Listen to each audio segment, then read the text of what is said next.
a young man with a dark vision. Hitler's early life. Adolf Hitler was born in Austria in 1889.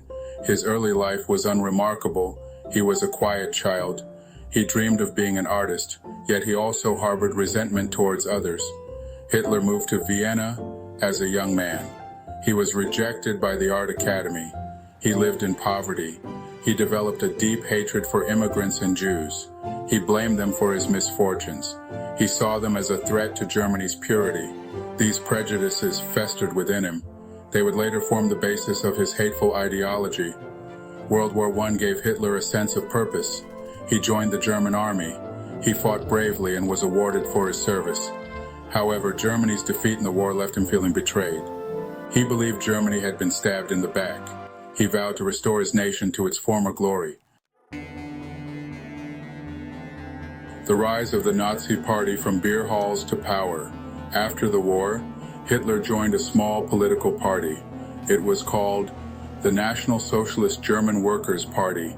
This party shared his extreme nationalist views. Hitler quickly rose through the ranks. He was a charismatic speaker. He appealed to the anger and frustration of many Germans. Germany was in turmoil during this period. The economy was in ruins. Unemployment was high. People were desperate for a solution. Hitler offered them a scapegoat, the Jews.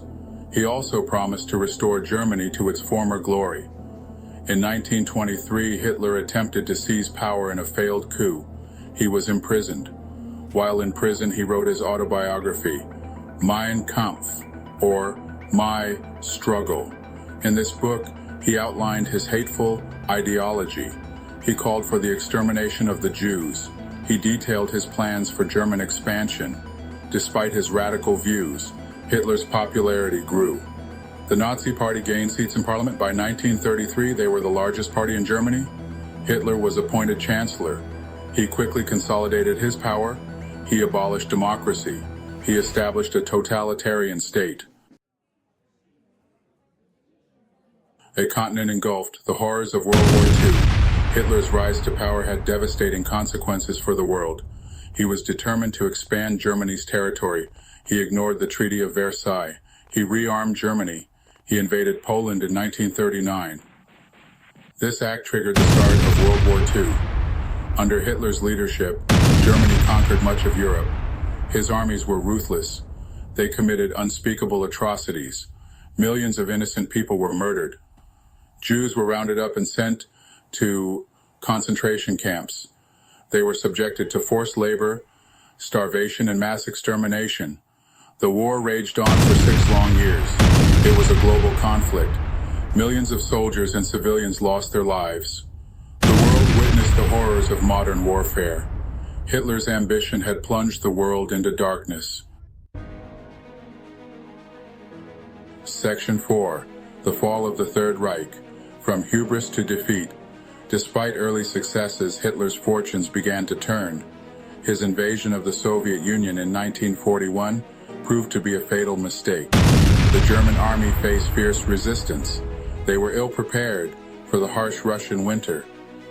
Meanwhile, the United States entered the war. The tide began to turn against Germany. The Allied forces landed in Normandy in 1944. They liberated France and pushed towards Germany. As the Allies closed in on Berlin, Hitler's grip on power crumbled. He committed suicide in his bunker on April 30th, 1945. Germany surrendered shortly after. The Third Reich was no more. Section 5. Could it happen again?